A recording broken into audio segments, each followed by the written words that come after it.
So students, today we are going to study the adrenal gland. So this adrenal gland called the gland of emergency means which this gland prepared the body for facing the emergency situations. These adrenal glands are also called the suprarenal gland. So because the supra means above and renal means kidney. This gland is located at the anterior side of each kidney. This is a kidney, and the anterior side of the each kidney there is a this gland is located at the anterior side of this each kidney. The gland is located, hence this gland called the suprarenal gland. And this gland is divisible into two parts. Outer part is cortex called adrenal cortex, which are derived from mesoderm. This is the germ layer, extra embryonic. This is the germ layer which are produced during the process of gastrulation. So the cortex part is derived from mesoderm, and the medulla part derives from the ectoderm. So this adrenal gland is situated on the upper border of the kidney, and this adrenal gland is yellowish, conical, small size, 4 by 3 centimeter, and the paired gland means which are present just at the anterior side of each kidney, and both kidneys are present, so it is a paired gland. These are smaller in male and larger in female, and 5 gram in weight. Histologically, this gland consists of the two part. It is divisible into two regions. Outer part is cortex, that is adrenal cortex, and inner part is medulla, that is adrenal medulla. So students, today we are going to study now the cortex part, that is adrenal cortex, the hormones of the adrenal cortex and their hypo and the hyper secretion disorder. And in next lecture we will study about the medulla part of the adrenal gland. So understand what I mean to say. Adrenal gland called the suprarenal gland because supra means above and renal means kidney. This is the kidney, right kidney and left kidney. At the anterior side of each kidney there is a adrenal gland is present. This adrenal gland is a yellowish gland, conical and small size, about 4 by 3 centimeter, and the paired gland. It is larger in female than the male and 5 gram in weight, and it is divisible into two parts. Outer boundary is cortex and inner boundary is medulla. And then now start the cortex part of the adrenal gland. So it is the outer thick and yellowish part. It is further shows the three concentric zone. First one is the zona glomerulosa. Second one is zona fasciculata, and third one is zona reticularis. So zona glomerulosa, it is the outer zone of the adrenal gland. It constitute about 15%. It is 15%. It has closely packed cells arranged in clusters, and there is a arch columns are present, and it secretes the hormone that is mineralocorticoid. It is very important character. Outer part is zona glomerulosa, and which secrete the hormone that is mineralocorticoid. Here most common example of the mineralocorticoid are aldosterone, and I will describe it later. Then next one is zona fasciculata. It is the middle zone of the adrenal gland, which are arranged in long straight column, and it secretes the hormone glucocorticoid. It secretes the hormone glucocorticoids. Cortisols are the major example of the hormone glucocorticoid. And third one is zona reticularis. It is the inner thin zone and consists of the cells arranged in cord, and it secretes the hormone gonadocorticoid. In 12th standard you are studied about very well, that is sex corticoid. Small amount of sex corticoids hormone, that is estrogen in female and the estrogen and progesterone. These are the hormones of the female, and testosterone are the hormones of the male. So small amount of estrogen and testosterone, these are the sex hormones, are secreted from the zona reticularis, that is a sex corticoid, or you say the gonadocorticoids. So now start from the hormones of the adrenal cortex, that is first upon mineralocorticoids. These mineralocorticoids are the hormones secreted from zona glomerulosa. Then it includes the aldosterone. They regulate the mineral metabolism, that is absorption of sodium and potassium ratio in the body fluid. They maintain the high sodium level, that is hypernatremia, and low potassium level in blood, that is pocalemia. Increasing sodium reabsorption from the nephric filtrate and decrease loss of sodium in sweat, means increase the sodium level in blood. And the major mineralocorticoids are the aldosterone. It is hence it is called the salt retaining hormone. It is called as salt retaining hormone. This hormone In case of the mineralocorticoid, aldosterone are the major mineralocorticoid which retain the sodium level in blood and decrease the potassium level. Hence, it is known as salt retaining hormones. Aldosterone also increase the reabsorption of water from urine and leads to increase the volume of blood and other extracellular fluid. And in short, mineralocorticoids regulate the ionic balance. It is very important character. Ionic and osmotic balance means water balance of the body fluid volume. It maintains the body fluid volume. Understand, this is a mineralocorticoid. The most common example of mineralocorticoids are aldosterone. It regulates the minerals, that is regulation of sodium and potassium level in blood. It increases the concentration of sodium in blood and decrease the concentration of potassium, and hence it is called a salt retaining hormone. Second one is so in this way we observe that these mineralocorticoids regulate the osmotic balance of the body fluid. Okay, second one is a glucocorticoid. This is secreted by the zona fasciculata. The most common example of the glucocorticoids are the cortisol. Cortisol are the major example of the glucocorticoids. Cortisol. So these cortisol regulate the metabolism of carbohydrates, proteins and fats. It is very important for metabolism of this carbohydrate, proteins and fat. They increase the blood glucose level by converting the proteins and fat into carbohydrates, which are in turn converted into glucose, and this process known as the gluconeogenesis. What is meant by the gluconeogenesis? Gluconeogenesis means, what is the gluconeogenesis?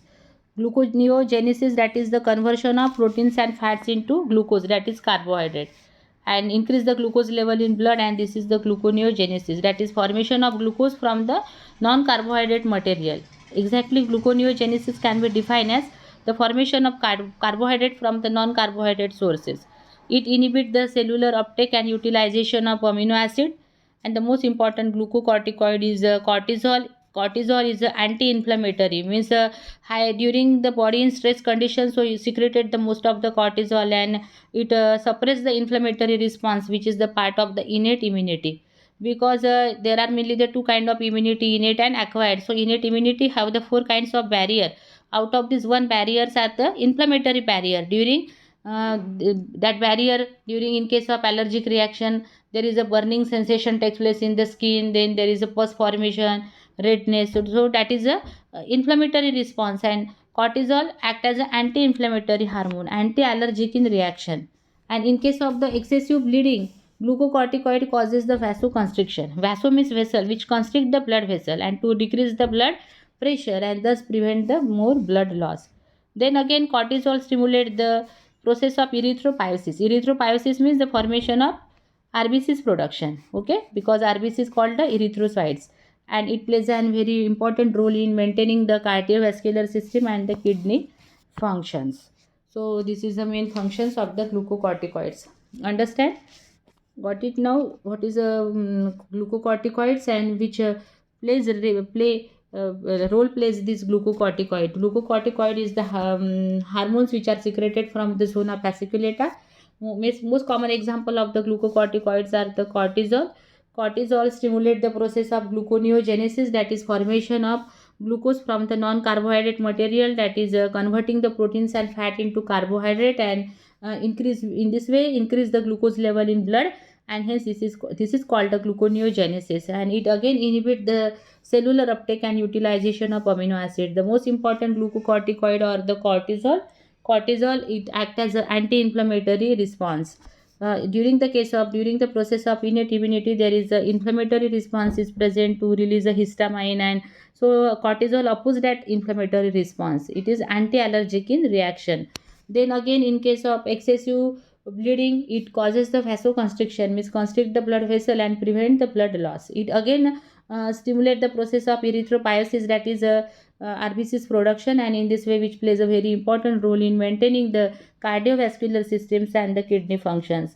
And now last upon, that is the sex corticoid or the mineralocorticoid. Sex corticoid. Now start the sex corticoid or the mineralocorticoid. Sorry, I by mistake use the word mineralocorticoid. Sex corticoid or the gonadocorticoid. So it includes the small amount of both sex hormone, that is male and female sex hormone. So they are the androgens, that is testosterone, and female sex hormone, that is estrogen and progesterone. So however, both male sex hormone, that is testosterone, is produced than female sex hormone estrogen and progesterone. So the testosterone stimulates the development of male secondary sexual character. What is meant by the secondary sexual character? Those characters represent the sex of organism, that is secondary sexual character, such as axial hair, pubic hair, and the facial hair, and deepening of the voice. So these are the secondary sexual characters of the male. So testosterone responsible for the secondary sexual characters of male. And then next one is estrogen. Estrogen stimulates the appearance of female secondary sexual characters, such as the enlargement of breast and the beginning of the menstruations. So disorder of the adrenal cortex consists of the Addison disease, then Cushing syndrome, aldosteronism, adrenal virilism, and gynecomastia. So first upon Addison disease. So what is this Addison disease? What is this Addison disease? So this Addison disease, this disease is caused by deficiency of the mineralocorticoids and the glucocorticoid. So here the weakness, then nausea, vomiting, diarrhea, these are the some effects and the symptoms of this hyposecretion or the deficiency of the hormones mineralocorticoid and the glucocorticoid. Low blood sugar level, low plasma sodium, low blood pressure, weight loss, excessive loss of sodium and chlorides in urine, high plasma potassium, and the bronze like skin coloration. Okay, because mineralocorticoid increase the sodium level in blood. So that's why when there is a deficiency of this hormone, decrease the sodium level and increase the potassium level in blood. Second one is Cushing syndrome.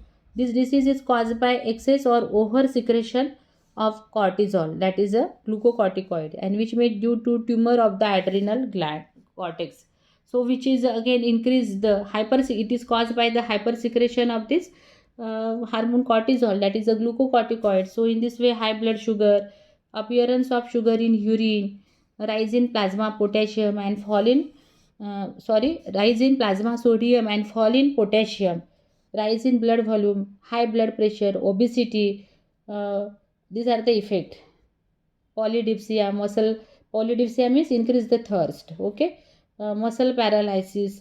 This is the symptoms of this Cushing syndrome. Then aldosteronism, that is, it is called a Cohen's syndrome. It is caused by the excess of the aldosterone, and it increases the high plasma sodium, low plasma potassium, high BP, and rise in blood volume. The next one is adrenal virilism in female is due to appearance of male character in female due to excess gonadotropic hormones in female, that is a testosterone or androgen, and therefore the male secondary sexual character like the beard and mustaches and the very hoarse means roughness in the voice in woman. Gynecomastia, it is the tendency of female like breast formation in male because due to excessive secretion of hormone estrogen in male, and it is the development of mammary gland means breast enlargement of mammary gland in the male. So students, here finish my topic, that is the cortex part of the adrenal gland, their hormones and their disorder. So in next period we will study about the medulla part of the adrenal glands, their hormones and their some disorders. So thank you very much students for this today's session.